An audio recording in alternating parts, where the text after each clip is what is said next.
Alright, hello everyone. Welcome to another episode of Bitcoin Analytica. This is your host Joe Saz. Today we're going to be talking about some Bitcoin price action. Just so you guys all know, anyone new, make sure you go to sazanalytica.com, link below the video.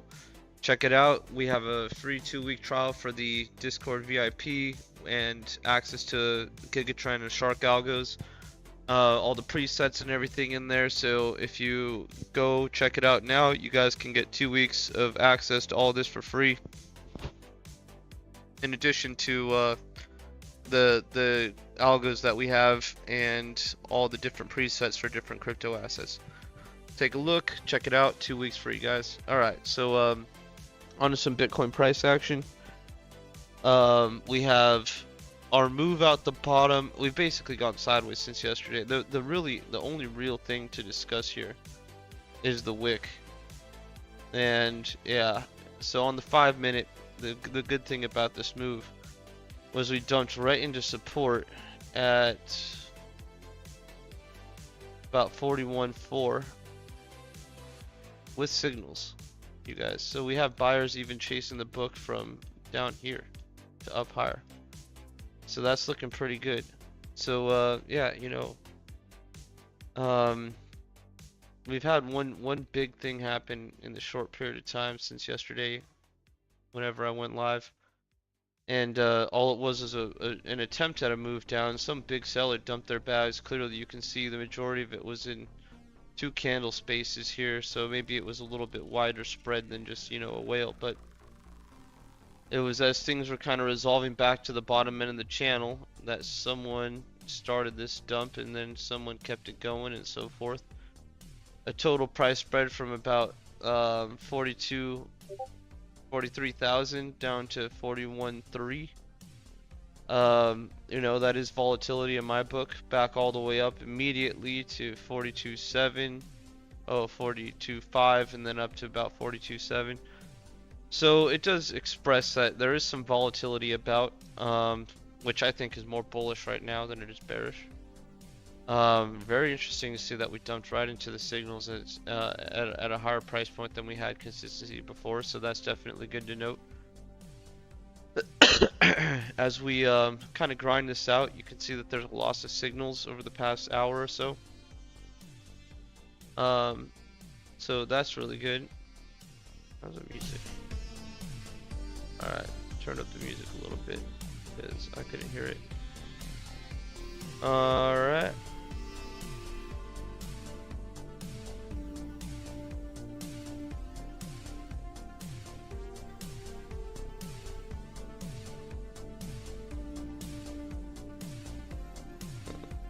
Yo, this dude Bitcoin kills in WO says some funny shit in this sports chat right now. Shit's good.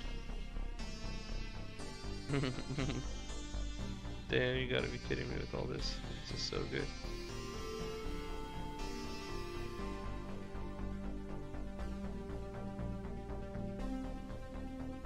What the heck is going on here? Alright, so back to the price.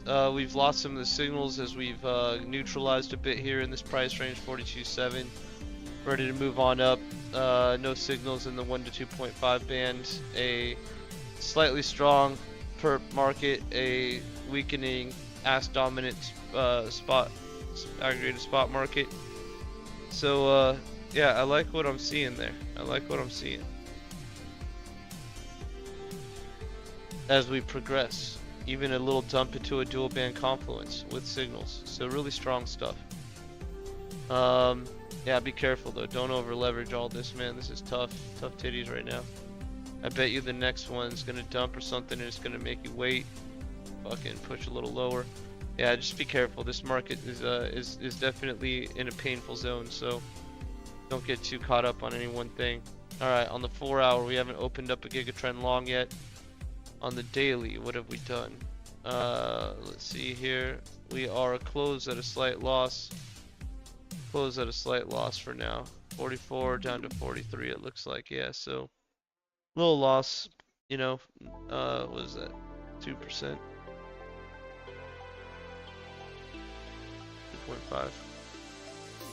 Unfortunate.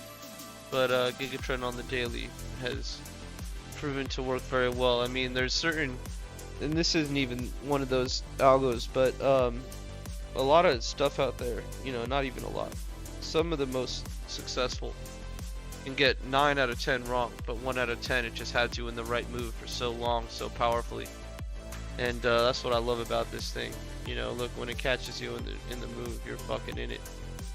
You're in it. So big fan. You can get 2 weeks of this for free, you guys. Just go to sazanalytica.com and sign up. Check it out. Gigatrend on the daily is closed long though, so we're waiting for the next one. CME gaps, nothing, and well, we have our gap overhead, couple red candles we're dealing with now. We have our range down low for a CME gap close, but we also have support off of that, and that could prove to be pretty powerful. This gap might not fill, it might cut into it, but it might not fill all the way. And so we have to wait and see how this pans out, but I think more likely, as far as the whole gap fill, that we probably close out this 44.3 to 44.9 gap, and then I think we continue our way up toward that 50k gap. So yeah, things are looking pretty sweet. I'm not seeing any questions. I'm not seeing any questions right now.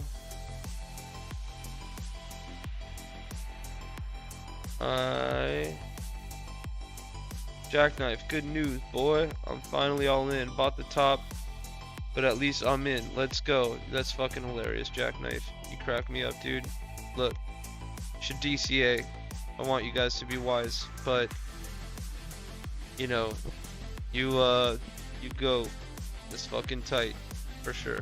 I'm just be careful. Up here, I think we're gonna go up. I really do, and I think you won't have to wait too long before seeing some positive action. But you know, I think the max pain ends once the people that didn't buy in last year, you know, earlier this year to hit that 17k low, or January, I think max pain is over when they buy in. So once you start hearing about some of those people buying in, then start thinking about that shit. Yo, Mexican Hasselhoff, I'm chilling. Yo, did you watch the fight conference, Hassie? I thought that pre-fight press conference was really good, really good.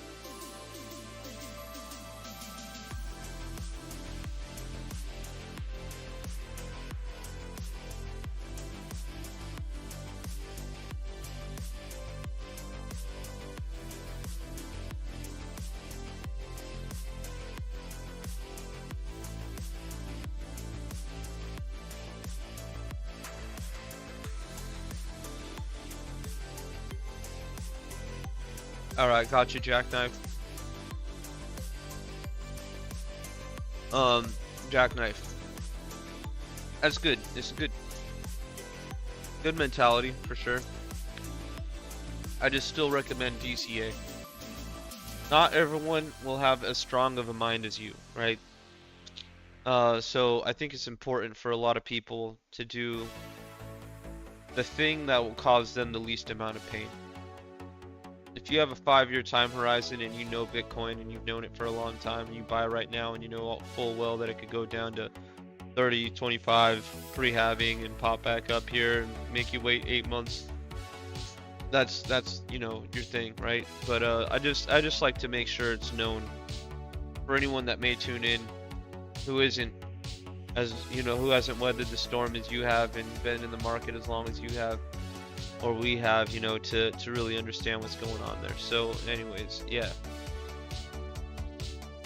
But Mexican Hasselhoff, dog, just got done pumping some iron, about to grill a steak and watch that shit. That's a good plan, dude. That's a great plan. Yo, I will be honest, that was I was pretty impressed, man.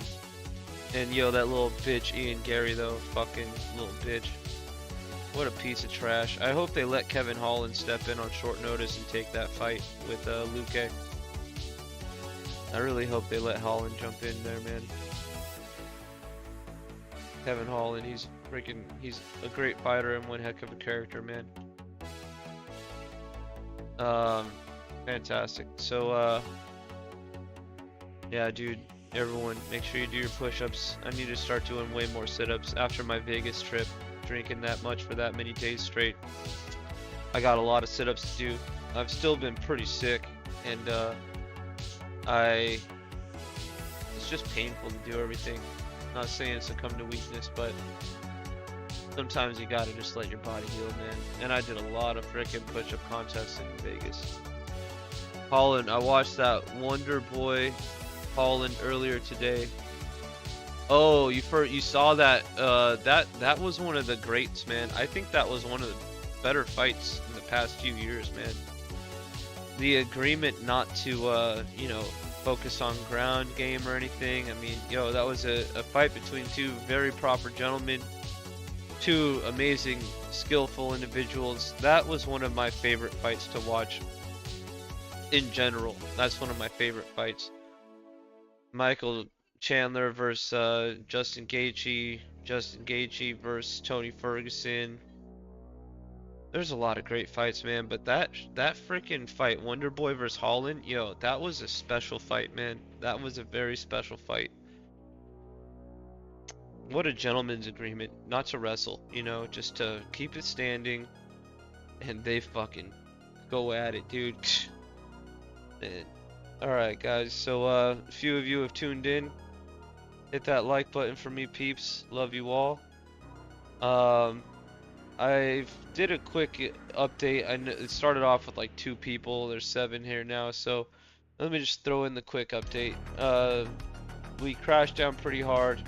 Wick down above 40k. We had buyers chasing the book. In other words, we had support signals still around, and we fell into a dual band confluence for that short period of time at points. So I like the fact that buyers are chasing the book, and I think that's creating an overall bullish scenario. We have started to fade out with the sellers' dominance, so this is definitely looking good. Definitely looking good.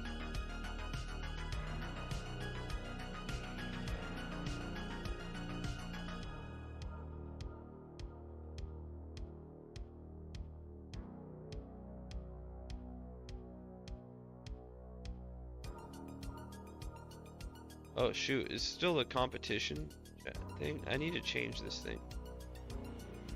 I want to change the below the video. We're gonna do another competition though, guys. Starting very soon. And I'm giving out affiliate links so that you guys can create your main account to do like the trade competitions or whatever, and then the account that you use your own affiliate link for, that's gonna be your main trade account, so you get back a percentage of your fees back into your main account. You can use those fees to trade the competitions.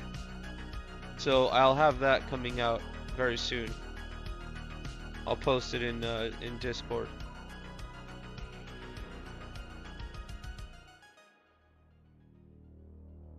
Yeah. What else do we got going on, guys?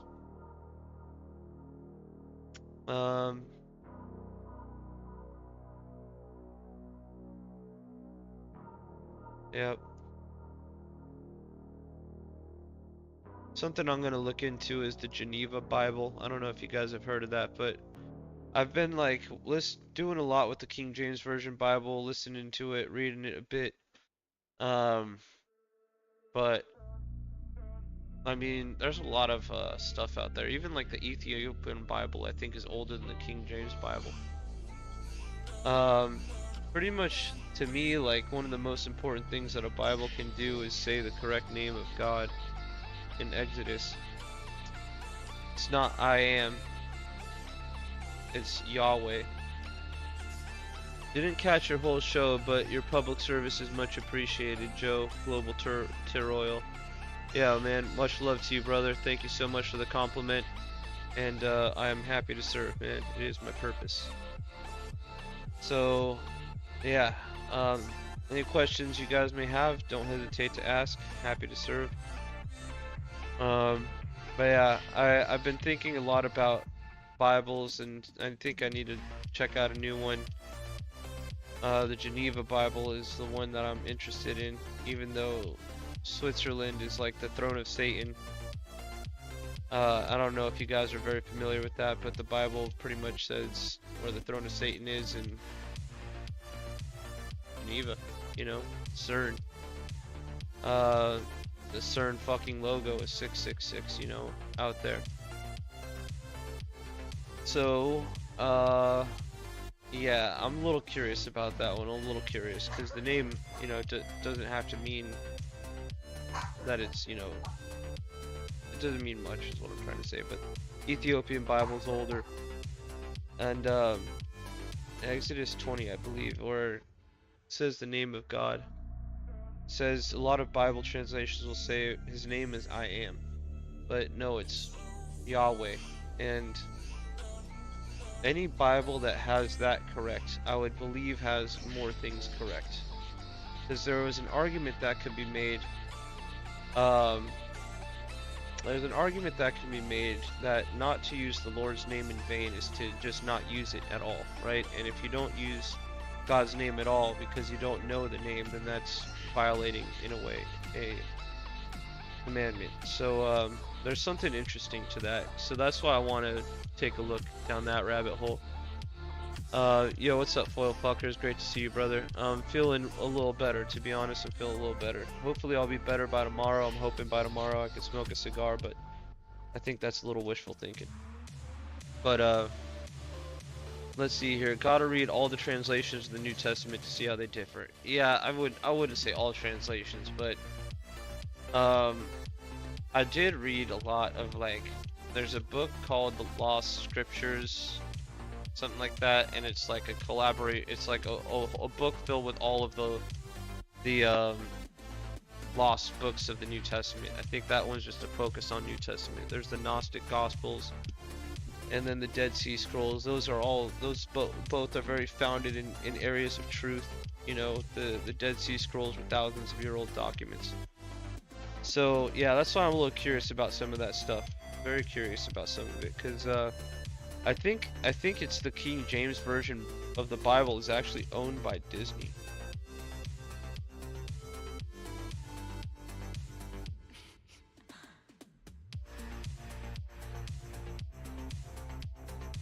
Yeah, it's like a lot of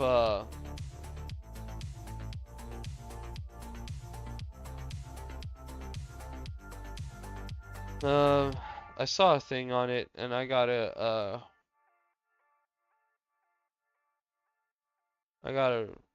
find out exactly. This is saying the British Crown. And the British Crown, I think, is the ones who own Disney World, by the way. There's some interesting stuff going on in the world, guys. I hope you poke your head around some of these pockets of curiosity. There's a lot of very interesting stuff out there. Let's see here.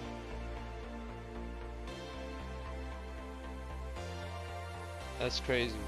Let's see.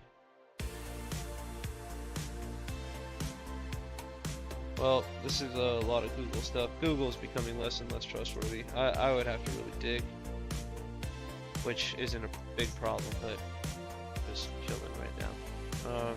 I'm gonna still check out that Geneva Bible. Geneva, Geneva Bible. See how much it costs.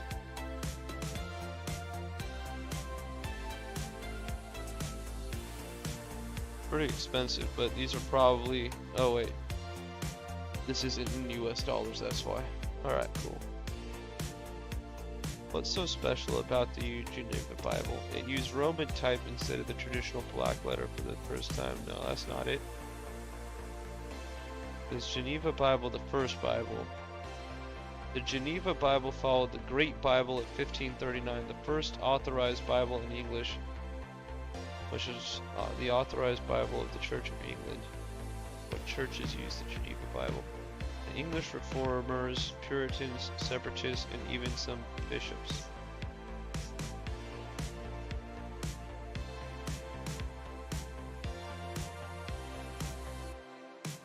King James outlawed the Geneva Bible in 1616.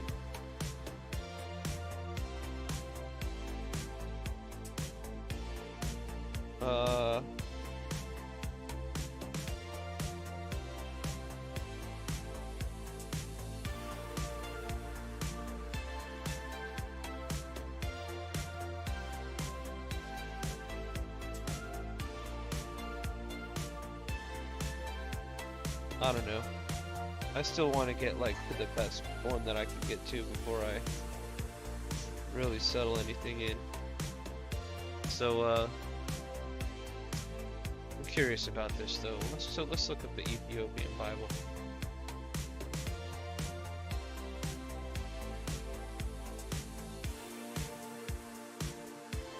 Ethiopian Bible. The oldest and most complete Bible on earth is the Ethiopian Bible.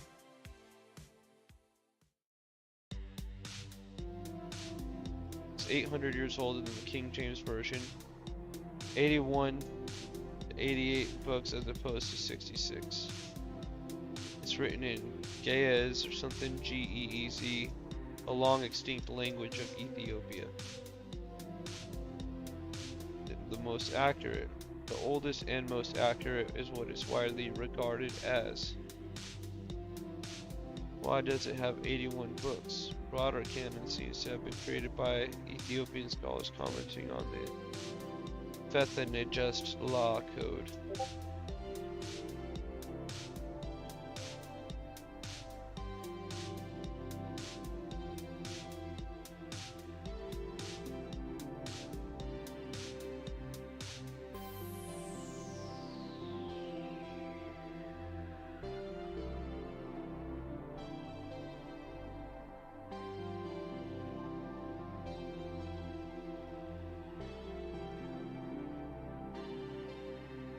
What is the oldest Bible on earth?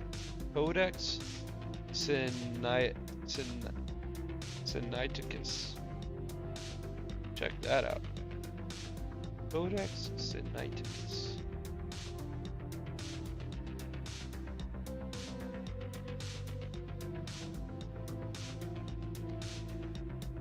Codex Sinaiticus. Designed by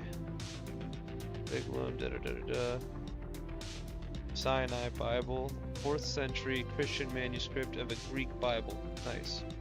This Greek is, I think, originally what the New Testament was written in. Containing the majority of the Greek Old Testament, including the Apocrypha, nice, along with the Deuterocanonical books in the Greek New Testament, with both the Epistle of Barnabas and Shepherd of Hermas included. It was written in Uncial letters on parchment, one of the 4 great Uncial fucking codices. Manuscripts which originally contained the whole of both the Old and New Testaments. Alright, I think we've gotten down to the bottom of it though.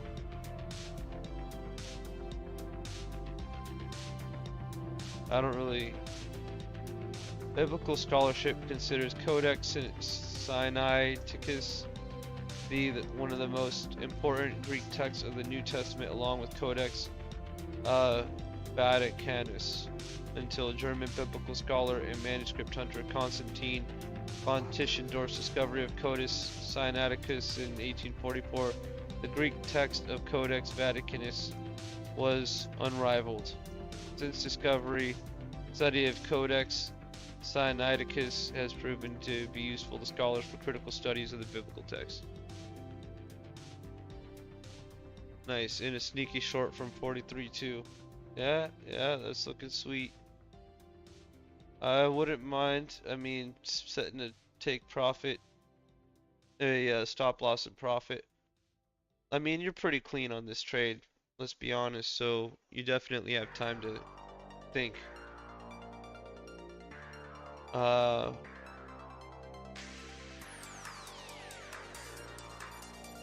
What?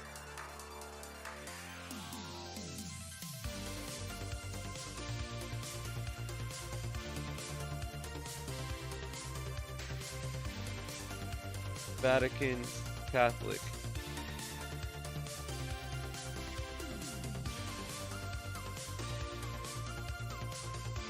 I don't know much about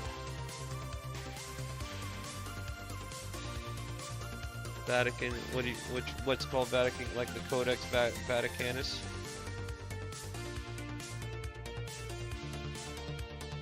Codex Sinaiticus in the 19th century at St. Catherine in the Sinai Peninsula. Further material discovered in the 20th and 21st centuries, although parts of the Codex are scattered across libraries around the world. Most of the manuscript is held today in the British Library in London, where it's on public display. Yeah, I got you, Mexican Hasselhoff. I was thinking about that, you know. I was just saying that earlier. In regards to something else about the Geneva, right? So, yeah, Vatican is... I'm gonna check these ones out though, man. I think I'm gonna really bring it back a couple notches. This Sinai one.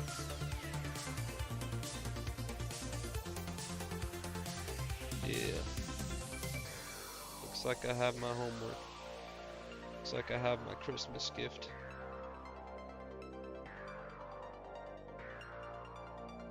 Alright, let's check this out. Let's check this out on Amazon.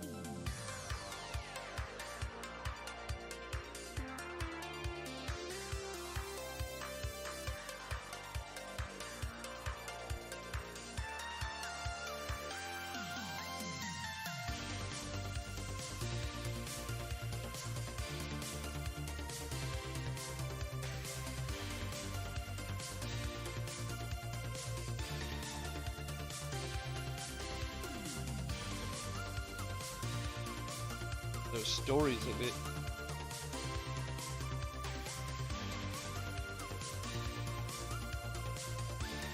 Oh, it looks like they're gonna make it harder to find.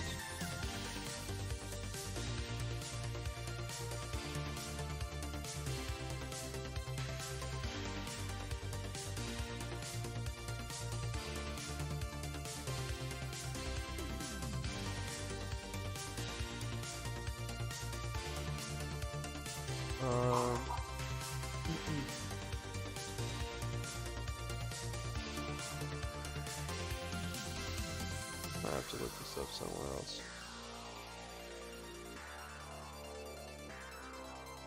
Alright, might be harder to find than I thought.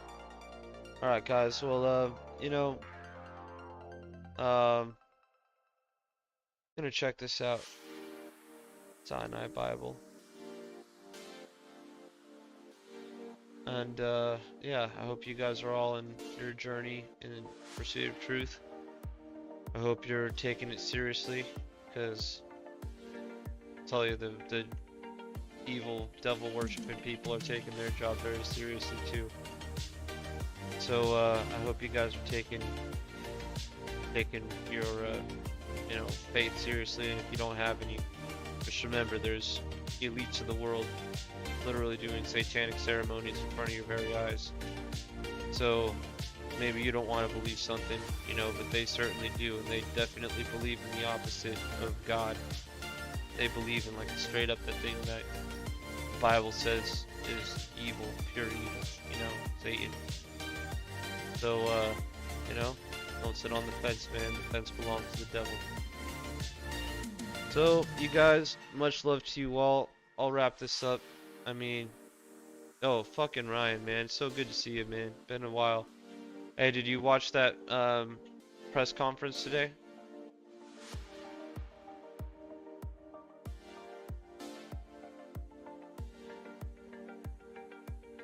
You watched that press conf? Sat, what do you think about 114x 11.8x Bitcoin multiplier that BOA talked about in their paper? Like,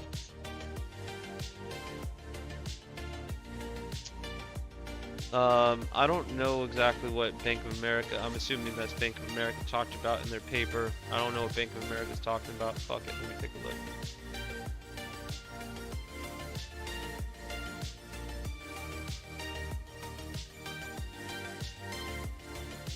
Let's see here.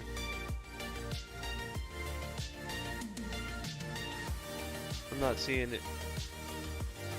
So you saw it. Fuck yeah, dude. Yeah, Saturday's gonna be good. That little cuck Gary pulled out. He's a bitch. I don't think anyone likes him, and I don't think he's ever gonna get any of that, what he lost back. He just lost it all to being a little bitch. So yeah, I don't see this thing about BOA and 114x, 118x Bitcoin multiplier. The thing is, anything, it depends on when you said that, right? If 100x from 2017, we're probably gonna hit that. Like for every dollar that is put into Bitcoin, $114 to $118 are added to the Bitcoin's market cap. Well, my friend, I don't think that makes very much sense.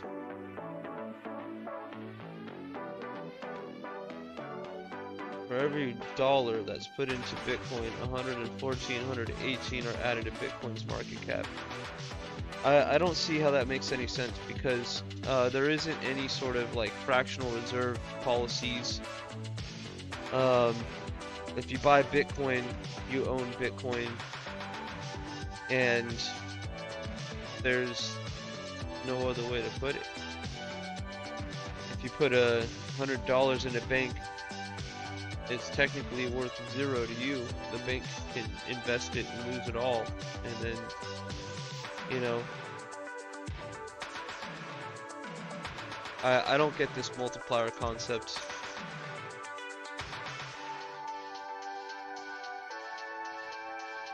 Okay, so this is basically talking about, you know, hodling. I mean, look, I think the majority of people that have bought Bitcoin,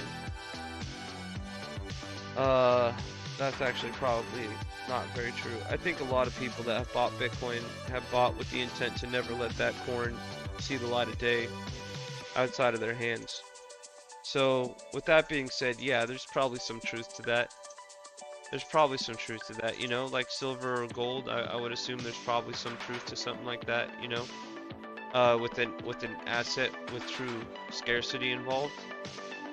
I think that's that makes sense, and it makes sense to something like Bitcoin as well.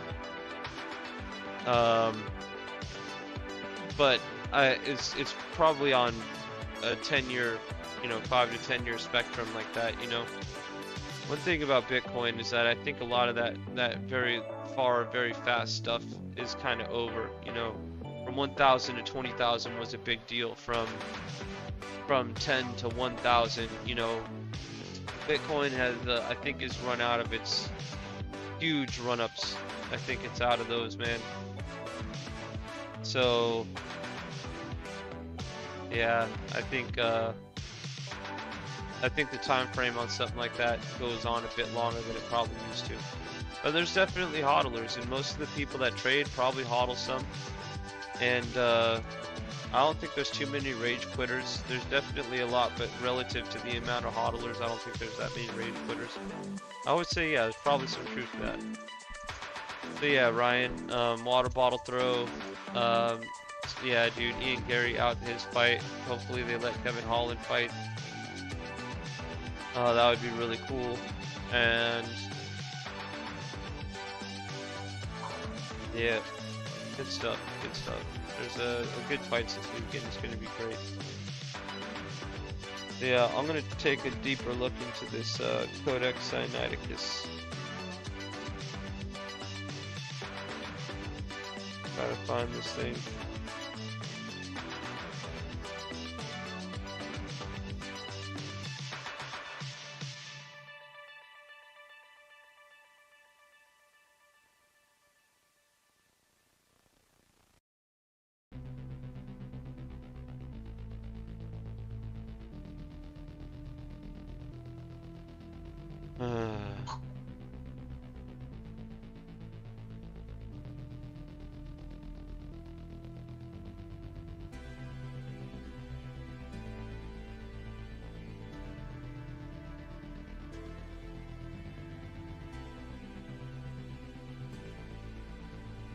Oh yeah, Colby was on fire with the trash talk tonight. Trash talk is good, but Colby needs to cut off the family shit. I thought what he said, that one thing, there was most of the shit he said I think was fine, but he said one thing about Leon Edwards' dad that I thought was really bad. I'm with you on that, dude. I hope he fucking apologizes after the fight. Win or lose, I hope he apologizes for that one. But I thought that was really funny when he fucking sat up on that chair and he was like, so who all here has fucked Ian Gary's wife? That was totally fair game. I loved that one, dude, because Ian Gary's a bitch. What a fucking little bitch. Takes on his fucking wife's ex-husband's last name. What a piece of shit, man. He's totally a piece of shit. Dude. That's what happens when you fucking put too much into a woman like that, man. Crazy.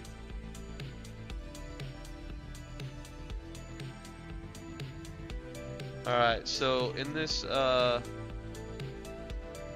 not seeing the Book of Enoch. Yeah, dude, it's super bad. So I like all the shit talk about his, like you talk shit about Ian Gary. That's fair game. I don't think some people definitely don't deserve it. So, I can't, I mean, I can't really get behind what he said about Leon Edwards' dad. That was kind of fucked up. But, yeah, let's see, what's his face? Ian Gary really stabbed himself in the back by comparing himself to Jesus Christ on the internet, mocking Jesus. And, next thing you know, all this stuff starts flying out, man. And now he's not fighting. Backed out because he can't handle the pressure, man. It's wild. Absolutely wild. So, yeah, I don't mind hearing any bad talk about Ian Gary. The funny thing would be if Ian Gary's out, he's out, right? He's not fighting on Saturday. But imagine Ian Gary goes on to fight, in January on the Sean Strickland card on a pay-per-view event. Well, then you have frickin' you just went from Colby Covington talking shit about you to Sean Strickland talking shit about you, who's already been the G talking shit about you, you know? And I hope Sean Strickland wins, man.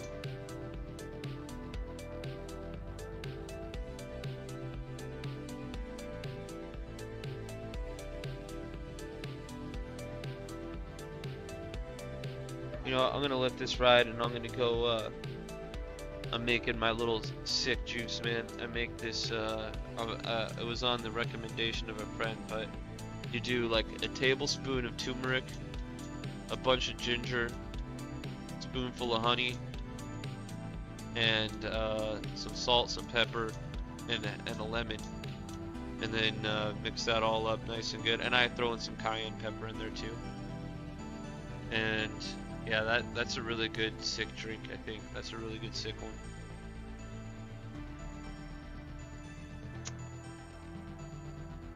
Who do I like between Patty and Ferguson? That's a good question. I like... Well, alright. We'll need to talk about them. I like them both. I think Patty has the potential to win. And I think Tony is on a pretty tough losing streak, but Tony's definitely a G. He's a G of the sport, man. You freaking you tune him out and you're probably doing it wrong. What's the word I'm trying to say? You like count him out, you're probably in the wrong.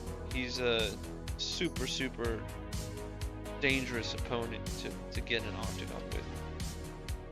So yeah, I don't know, man. I think that's a tough fight. I think Patty has to win, and I think Ferguson has to win. That's what makes this one like really good to me. Both of them have to win. Anyone doesn't win, whoever doesn't win is like. But Tony's probably retired if he loses. Probably has to retire. And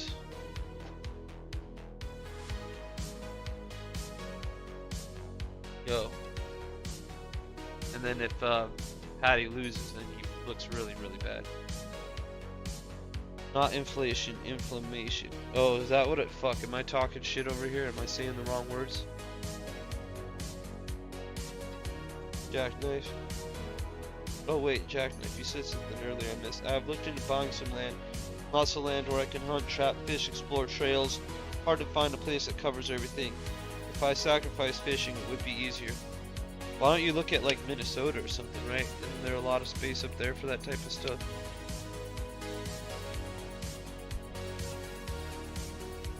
Oh shit. You guys, I didn't even realize that the music hasn't been playing in my headphones this whole time. I thought the music was playing in my headphones this whole time. And I thought my ears were just stuffy. Yo, that's wild. I've been playing my music. My son's just been asleep the whole time. Yo, Willie's just been over there chilling the whole time. Sleep like nothing. Alright. Yeah, so Jackknife. I don't know, that is tough. That is tough. I don't know, man. Definitely something to think about though.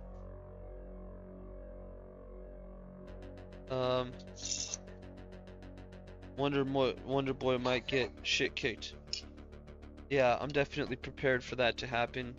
I don't necessarily want to see someone like I think everyone kind of loves Wonder Boy. I think he's just such a good guy. I think most of the fighting community likes him, and just he's just a good guy, man. Like, what's there not to like about Stephen Wonderboy Thompson? I just, we caught him toward the end of his career. His fight with Kevin Holland is legendary.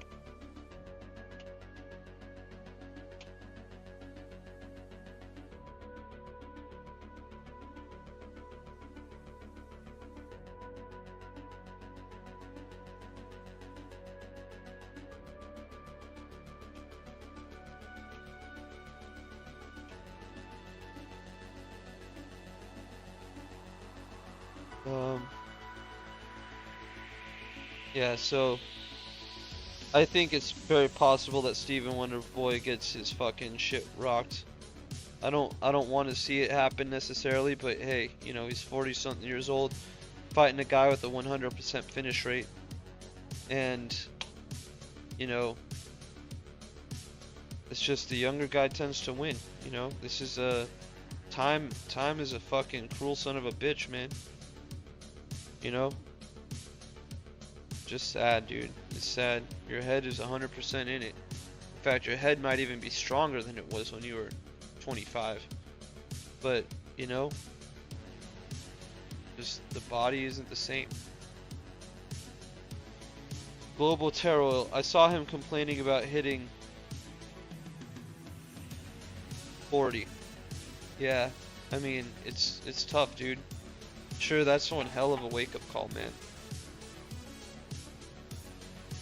I think it's tough, dude. I'm getting older myself, It's tough.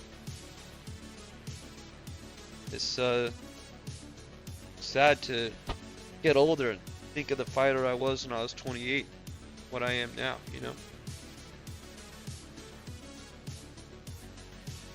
So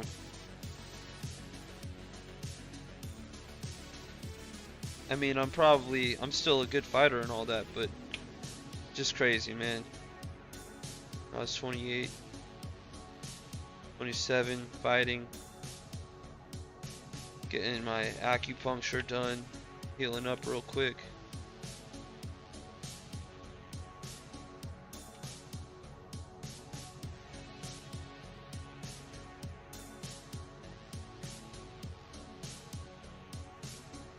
Shavkat is a problem. Hell yeah, he is. Shavkat's really good, man. His 100% finish rate says it all. I think that's probably one of the most impressive things, dude. I mean, that's got to be one of the coolest things about any fighter on the roster right now, 100% finish rates. That's no joke, man. You can fake some things, but you can't fake that. I mean, Khabib had, what was his finish rate? Maybe 25%, 50%, and they call him a GOAT.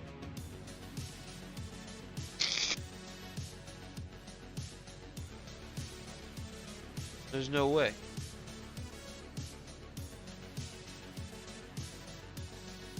When he knocked out Harris, not sure about that situation. Probably have some catching up to do on that one.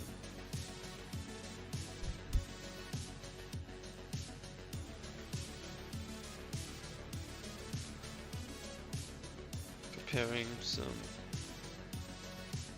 I like Wonder Boy, but I gotta be honest, man. I think it's a problem.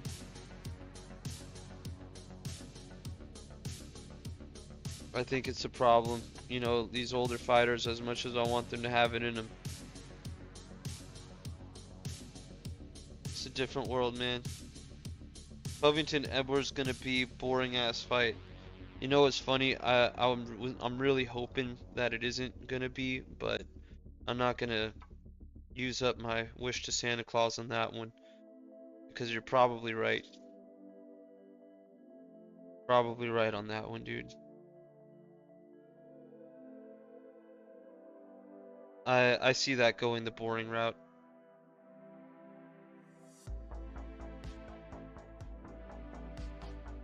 Easily, I can see that going the boring route. But keep in mind, Kamaru Usman, great wrestler, couldn't take Colby down. So I'm very curious to see how that goes. Colby has great cardio. Not to be, you know, what's it called again? Shavkat versus Wonder Boy main event. I honestly can see how that makes sense. Because I think they're going to try to stand and bang. And I think everyone likes to watch two guys stand and bang. No one wants to watch fucking crotch sniffers. And you know, look, I don't think Leon Edwards is the greatest champ for welterweight. I don't think Colby is. So I'm gonna go America on this one. I think Colby Covington's a pretty boring fighter too, you know. And what has he done lately?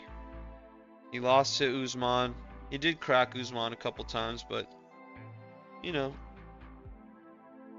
Yeah, okay, so then Ferguson Patty after that. Yeah, I think that's going to be more of a slugfest because their ground games are both good. We've seen Patty Pimblett take it to the ground and do work down there with I can't remember that Brazilian dude or whatever, kind of shorter, thicker guy.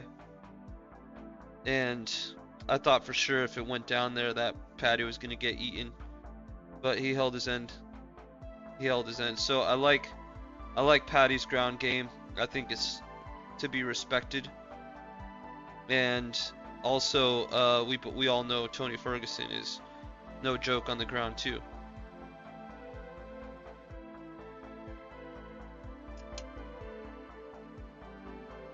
Shavkat might go sub if he's in trouble. Yeah, I think Shavkat might go sub if he's in trouble. Obviously, that's the easy way. That's the easy way. And we all know you take a hard enough punch, winning matters.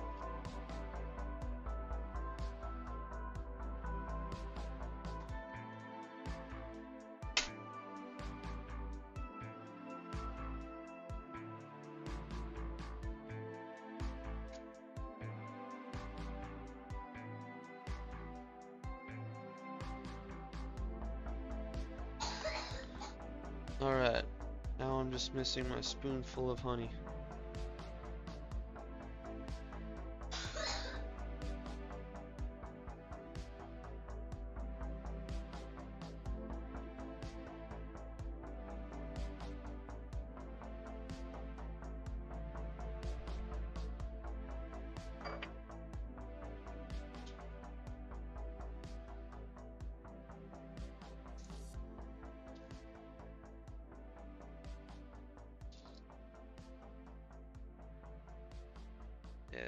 Gotta definitely eat healthy now. I'm gonna be doing this honey thing for a little while, I think.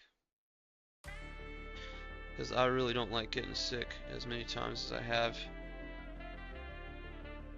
in this recent little life. I've gotten sick way too many times past short while.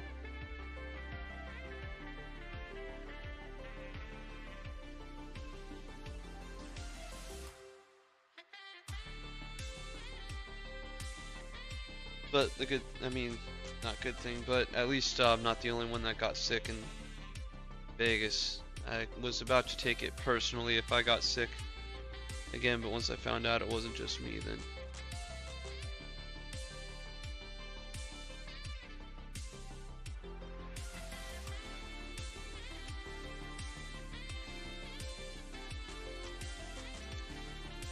so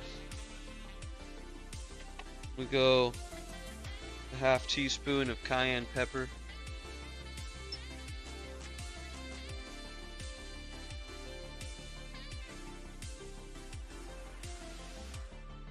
And then 1 teaspoon of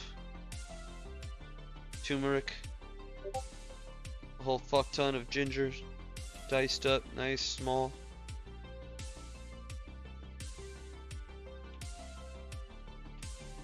Lemon. I use a full lemon.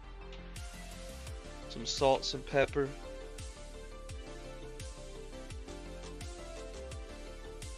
Masvidal wouldn't have gotten cocky. He would have been a great champ. Yeah. I thought the baptized thing that he started talking about, you know, street Jesus is what he was calling himself. I can't remember.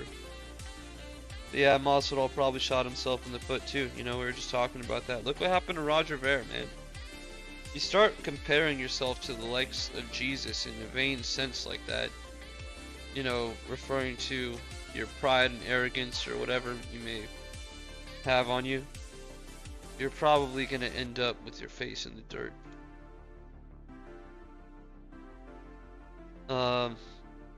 Yeah, I mean, look, Ian Gary didn't even fight, and look what's happening to him. Certain things you don't do. Call yourself Jesus out of arrogance. I hope that's a lesson you learn from pretty quickly, and you don't make that same mistake again. Yeah, Roger Ver, man, calling himself Bitcoin Jesus. Man, he's had a pretty big fall from grace. Yeah, Bitcoin Judas, you know? Yeah, I think that's a prime example. I don't say certain things, man. I don't say certain things for reasons. That's because, yo, I'm not trying to get cracked by fucking my Lord and Savior Jesus Christ, my Father Yahweh. I mean, I've been cracked, man. I've learned from my crackings. Hopefully I've learned from them. Probably still more to learn, man, but, you know, merciful. Our God is a merciful God.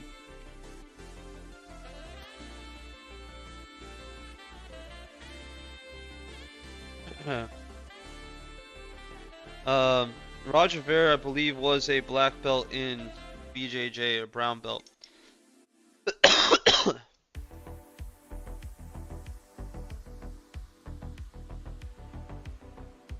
Yeah.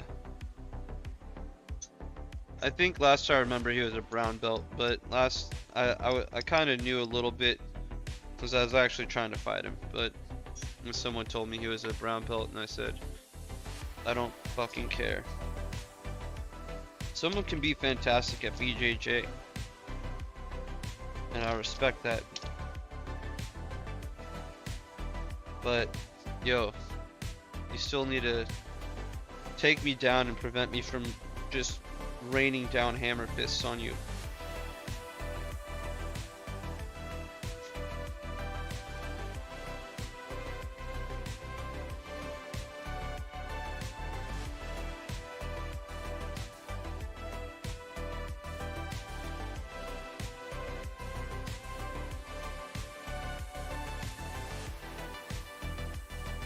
Exactly. You know, a lot of these Brazilian Jiu-Jitsu guys, they don't train with getting punched.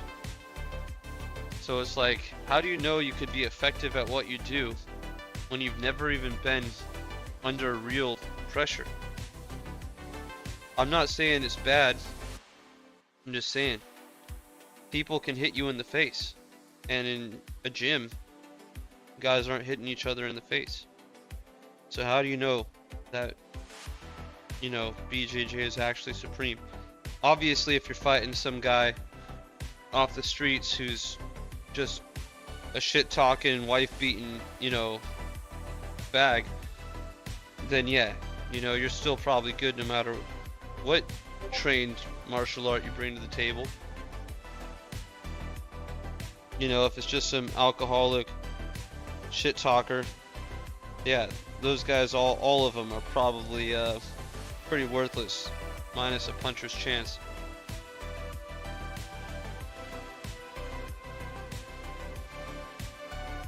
And if I was to say I'd rather know Brazilian Jiu-Jitsu than nothing, that I would absolutely rather know BJJ than nothing. But I'm just saying,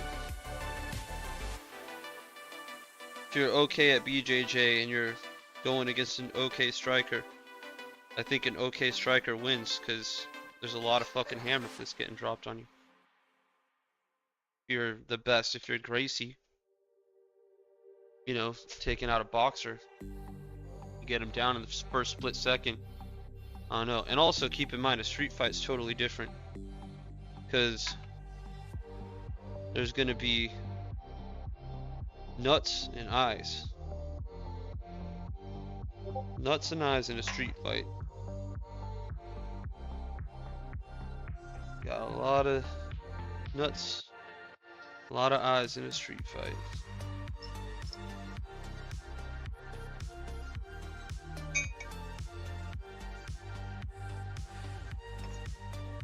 Funny enough, you don't see much of that in street fights, but I just think about that. I mean, to me, survival situation when I was trained to fight is eyes and nuts. And that's if some fucking cracked out piece of shit comes at you in New York City.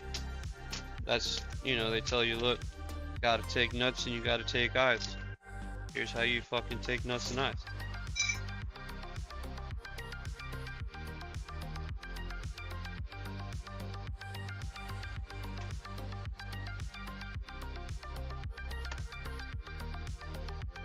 Over here making my fucking magical concoctions.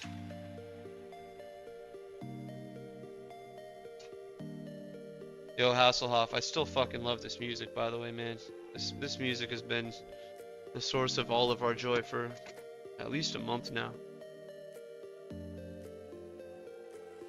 I know I speak for everyone when I say this shit's the bomb.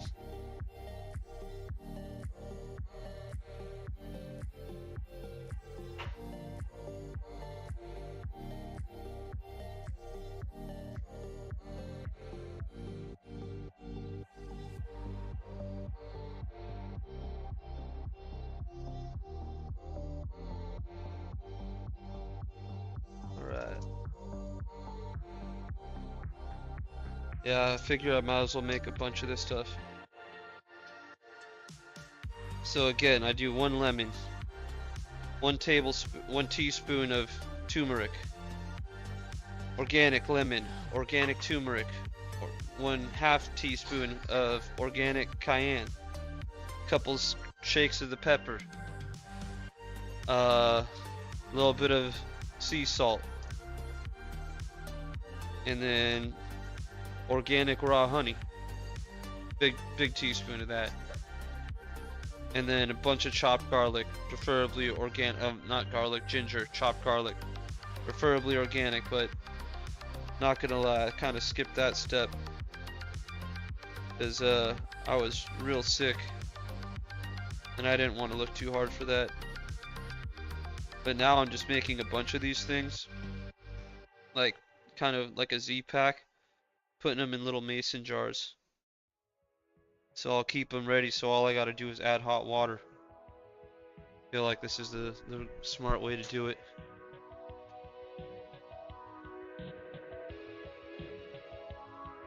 See how this lemon is looking.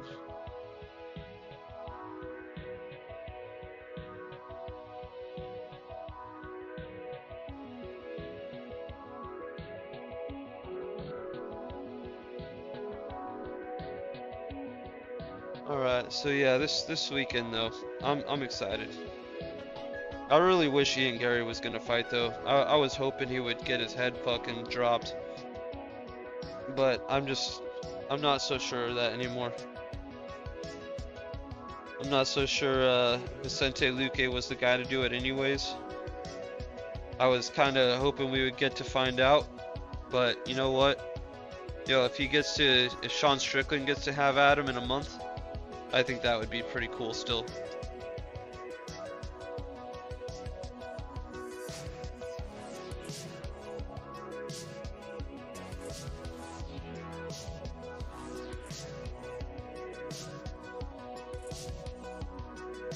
Ow.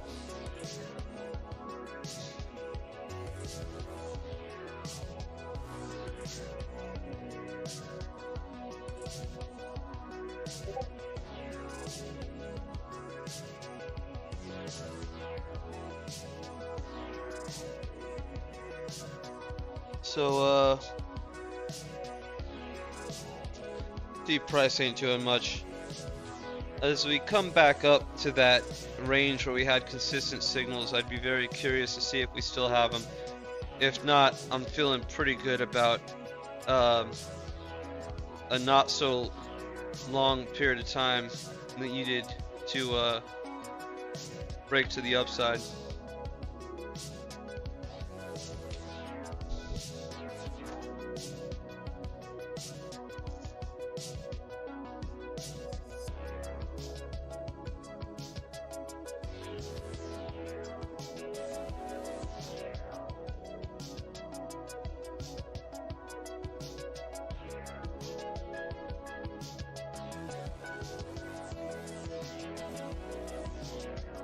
You know what?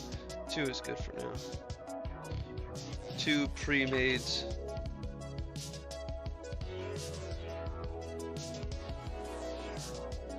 Mix this all up, get it nice. Ryan S. Ooh, what do you think about Volk versus Apuria? I think Volk wins. I don't think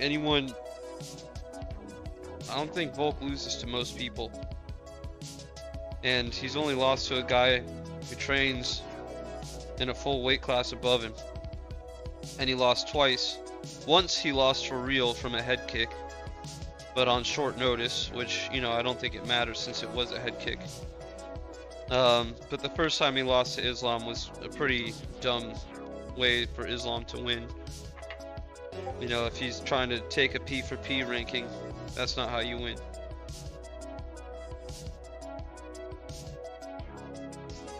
How you take a P for P ranking is how we did it the second time.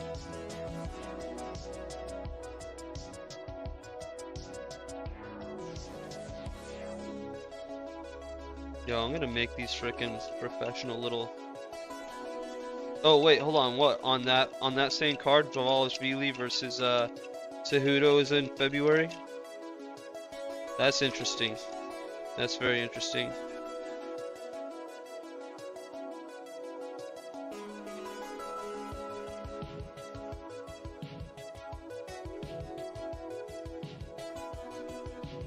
Now I'm gonna go bring this over to the camera real quick so you guys can see.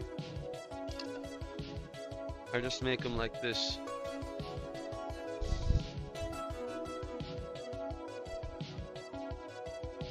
Alright, let me turn on the camera. Alright, so I just make a little mason jar, and that's the recipe I was telling you: the honey, the turmeric, the cayenne pepper, chopped up ginger, and salt and pepper, and I might have forgotten one thing, but that's, you know, so I just make it like this and I'll let it sit for like a day, you know, probably longer some of them, but you know, you just make this and you got yourself a little Z pack, you know, like a little health serum. And yeah, all right, let me get this thing, but this thing seems to help, guys. Make sure you take care of yourselves, and you know, just eating steak and butter every day, and you know, um, eggs. That might not be the only thing taking care of you. You know, you look. I eat real healthy and I do pretty healthy things. I'm pretty offended that I got sick now about 3 times since September, including now. So, you know, I'm a little bit ego bruised over that because I've been real healthy. But it is what it is. Now I gotta make sure I'm doing more better. Let's see here. Is it spicy? Yeah, a little bit. I mean, it's like tiny spice. William can have it. He wasn't complaining at all. In fact, he kind of liked it.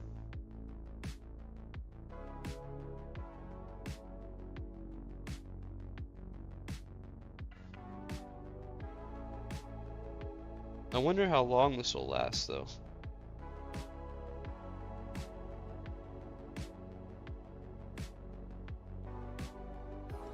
I'm hoping this thing will last for a while.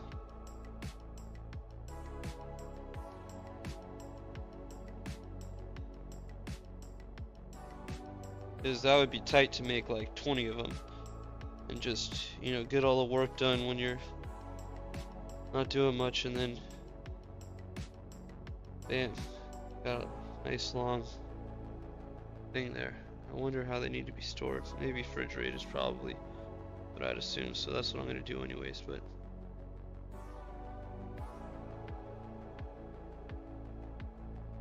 so you've been drinking a lot? Yeah, that's true.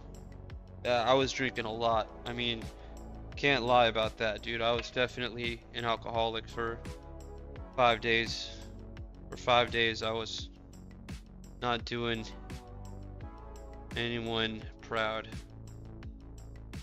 I mean, hey, it was some YOLO fun. It was some YOLO fun.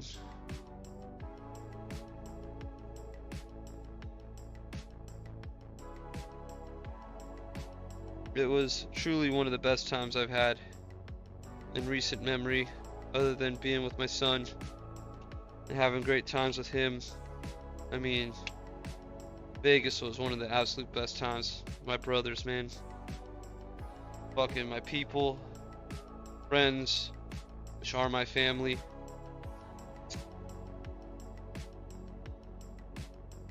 You know, yeah, I drink a lot, but you know, look, I also gotta say, man, I drink more than I ever do, especially for that many days consecutively. But you guys, I had so much fun. Like, I absolutely loved every second of my life. I was having so much fun. Imagine just, hey, I wish like Mexican Hasselhoff and Ryan, you know, I wish you guys would have been there, man. You'd know 100% that it's like, those are moments that you wouldn't give up for anything, man. It's like your Bitcoin family, people that you've known for a long time, finally hanging out all day every day or whatever, you know, for dinners and conference stuff and shooting the shit, eating lunches and staying out late. You know, man, it's really, really, really fun. I absolutely love conference life, and Unconf is a great conference. One of my favorite ones in the space. I mean, and when I say that, I'm basically saying Tone, I think, runs the best conferences in the space. And I mean, the financial summit's great. You know, my thoughts on the financial summit might be a little less in the value it offers in some ways, and in others. I think the fact that you're in a small group, I think, is what gives that the most of its value. So I am a big fan of that.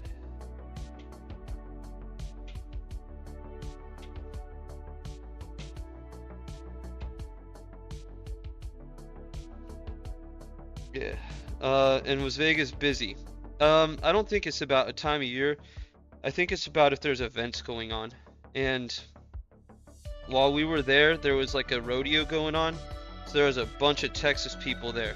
A whole bunch of Texas cowboy hats, pretty, Texas girls in their cowboy hats and their cowboy boots, cowgirl shit. There's a lot of stuff like that going on. So yeah, there was a lot of stuff going on for the rodeo out there. And it was funny going to a sports bar and seeing a rodeo on all the big screens. It was really fun. It honestly was really fun.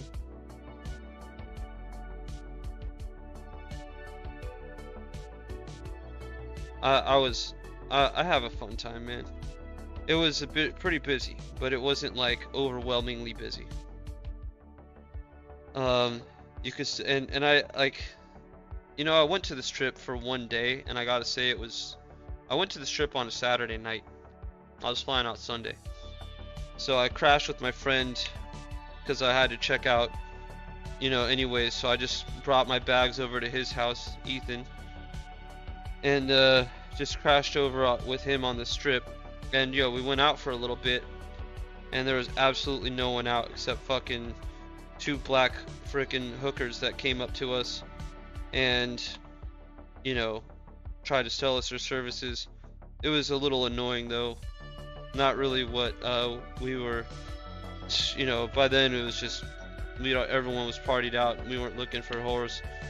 So fortunately security came up and sent the girls away. We were playing cards and it was like 5:30 in the morning. It was about 5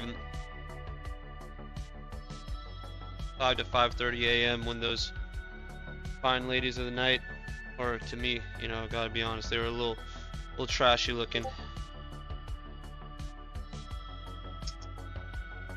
Just telling me all about the cocaine she'd been doing all night. And yeah, I just wasn't into any of that. She wouldn't stop talking though, so I definitely believed her about the cocaine. Didn't take much convincing there.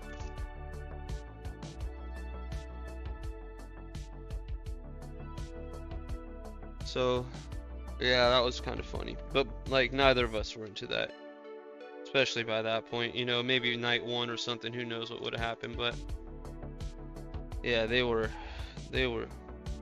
had been out for a long time, no doubt about that. They were not fresh.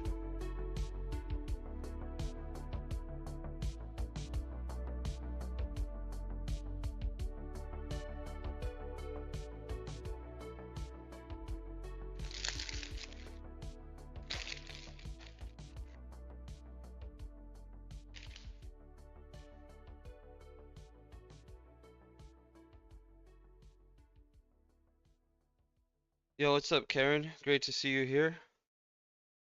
Great to see you, Karen. I hope all is well. Me and you still have some business to resolve. I think we're both pretty funny about how flaky we've been on that. But yeah. Hope you're doing well, Karen. Always a pleasure to see you. But you know what? Missed you in Vegas. Karen, you should have come to Vegas. Now I want to know why you didn't go to Vegas. Dude, you're not too far away. Sure, life is crazy though. It would have been great to see you there though. I got to see a lot of my good friends that I've known for a long time. You all know Mel.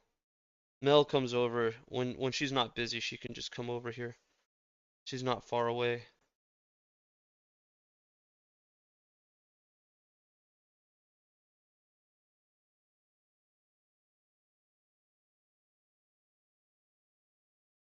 Alright, water's boiling.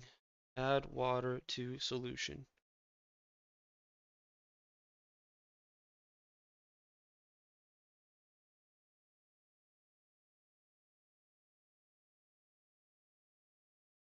Add water to solution and stir.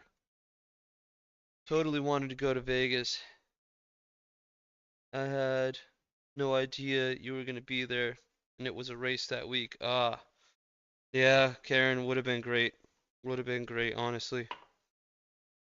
Um, A race like horse races? Yeah. Um, yeah, it would have been great. Honestly, that event was so damn fun. So many push-ups. Where's Winston? Winston, he did a lot of push-ups too. We were having some 5 a.m. push-up contests, males, females included. Um, it was really fun. We had a fun time, honestly.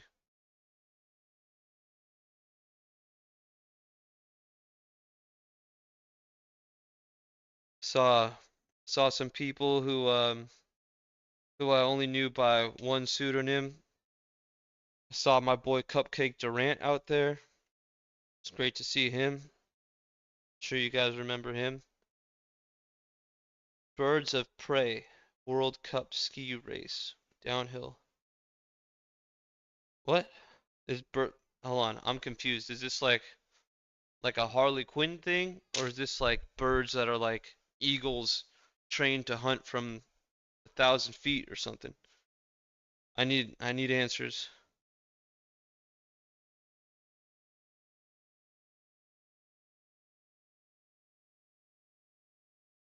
Yeah.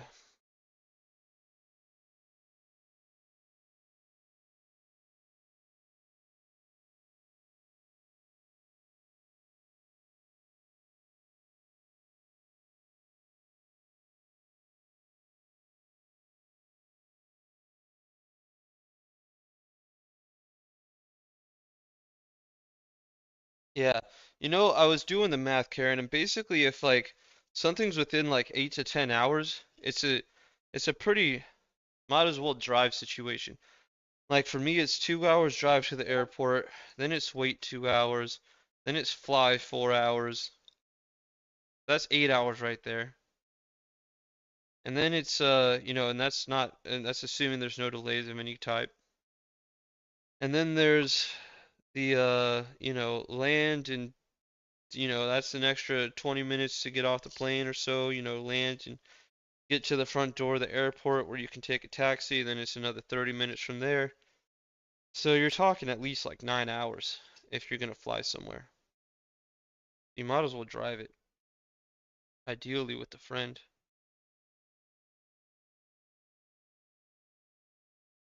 Let's see what's going on.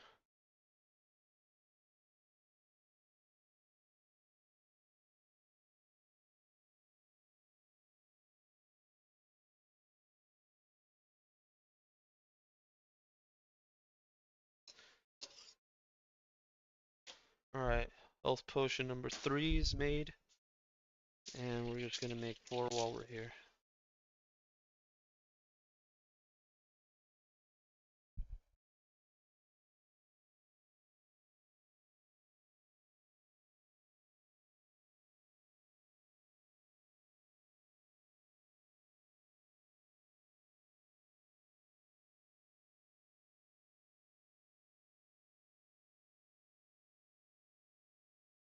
So what kind of race is it? Like, is it people or is it animals or what is it, Karen?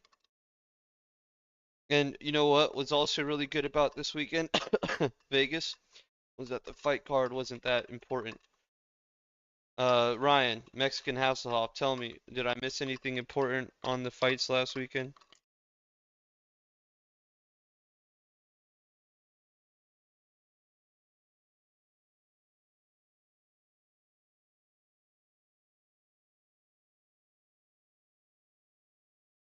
Yeah, I think people are just used to like not liking driving, but if you really do the math, it's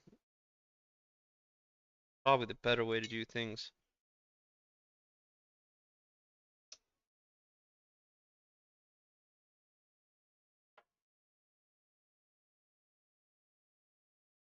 All right, one more health potion.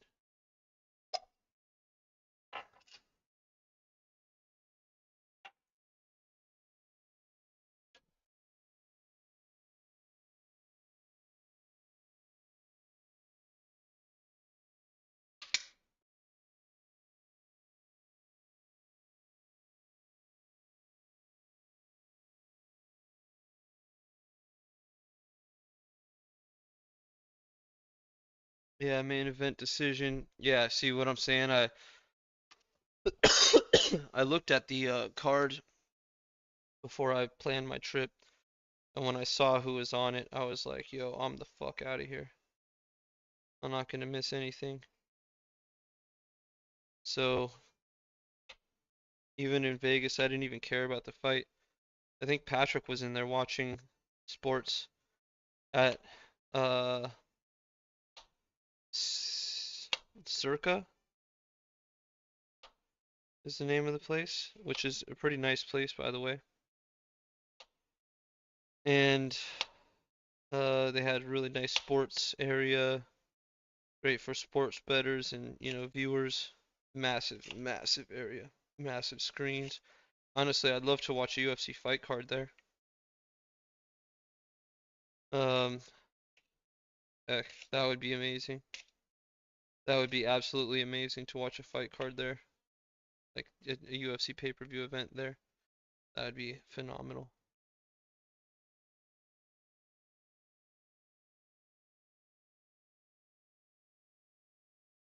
Is that downtown? Yeah, yeah. Down everything, pretty much everything was downtown. Like as part of the event, everything was downtown. I only spent one night on the strip because I was checking out the next day, so I figured I would just bring my bags over to my friend's place and crash there one night, and that's what I did.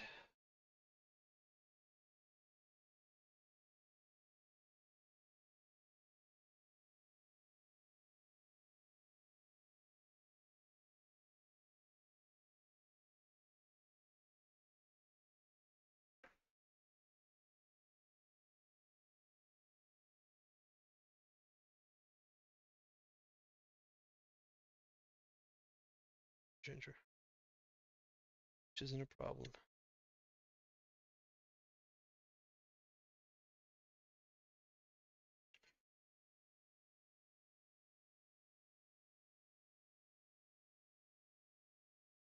It's a World Cup ski race for skiers. Oh, that's pretty tight. Yeah. I can't say I'm much of a skier. I was a California board sports guy, but just never really went to the mountains. Skied probably the last time when I was like 5, maybe 6.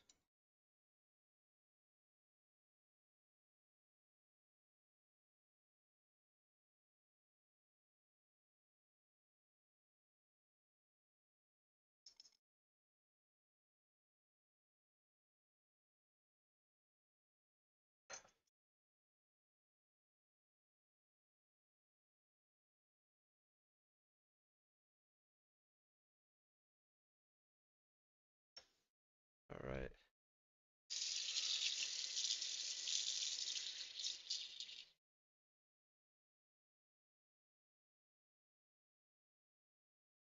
Just a little rinse.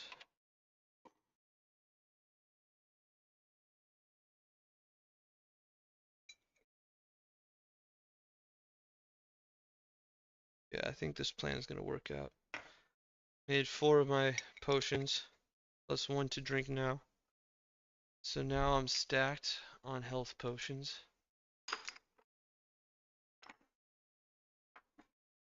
And just roll out of bed and make them.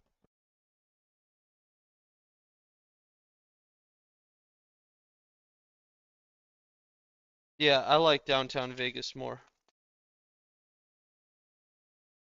Tomorrow you're driving 350 miles. Damn, that's a long drive, right? 350. Like an 8-hour drive? At 70 miles an hour, 5-hour drive? Okay.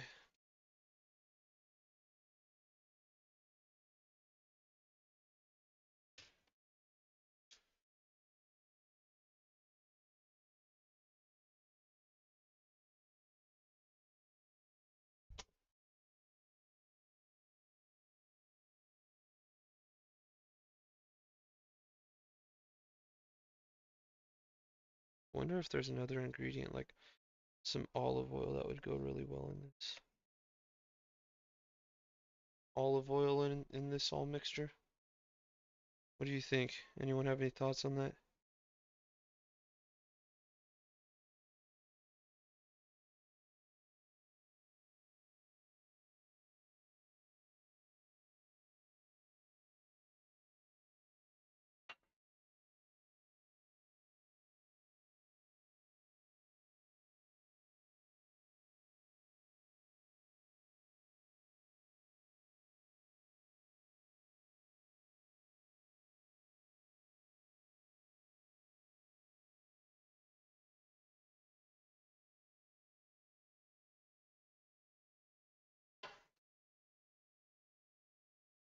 Yeah, but I like downtown more.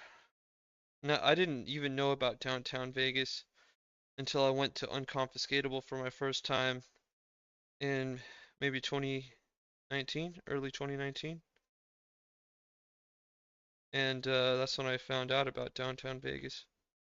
I'm also not a person that goes to Vegas very often, so I didn't know much about any of these things. But yeah, vanilla extract. I don't know. Is that healthy? I feel like I've seen somewhere that olive oil is like a part of some similar thing to this that is good for your liver or something.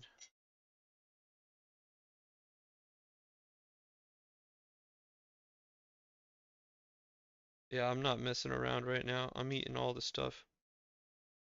I mean, this concoction is health serum, dog.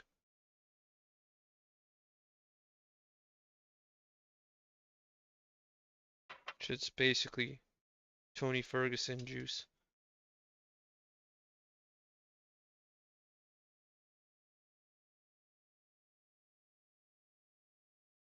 Tony Ferguson training with Goggins is crazy. Joe, uh, MGN. Nah, I don't really know of anything called compound. Yo, what's up, Al Cubes? MGN3 compound. Is that magnesium? I don't know. But, uh,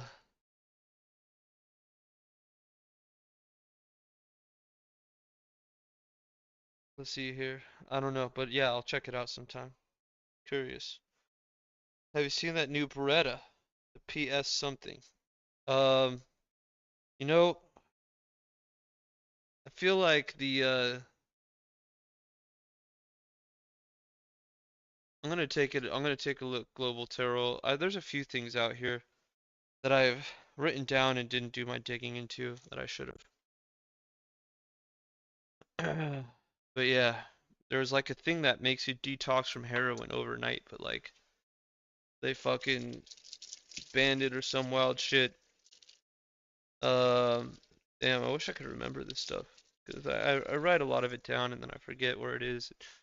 My notes get pushed back deeper into the fucking void. I actually stayed on a pretty controlled diet out there, food wise, just not alcohol wise. Excessive drinking every night.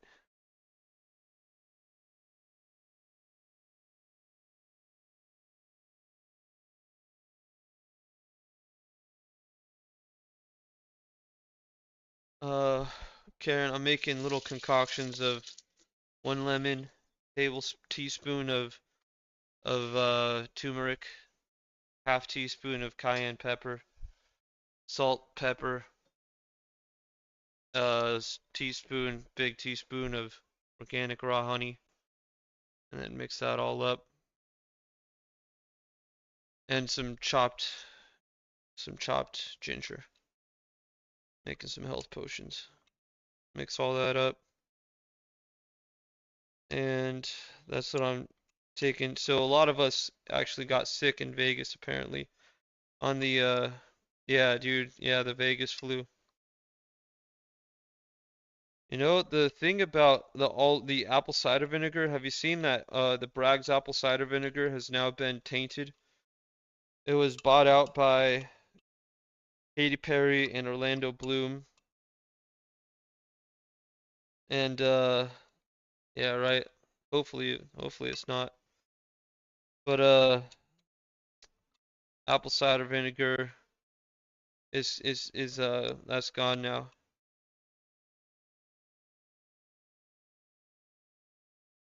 Okay. The one I have right now is from Greece. The olive oil I have is from Greece. But yeah, did you guys hear about the Bragg's apple cider vinegar is compromised now? They use Bill Gates's appeal on the apples, and that stuff straight up like causes cancer. These depopulationists, man, they're getting very bold. Bible said literally this was gonna happen.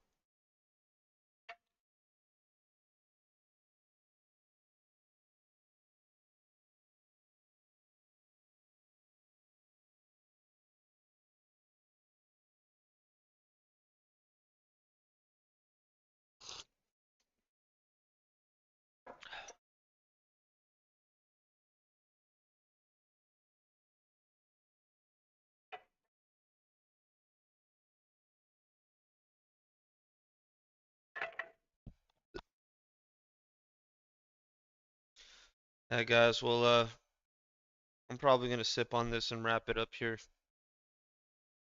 Not much left. Little red candles, but nothing to cry about here. So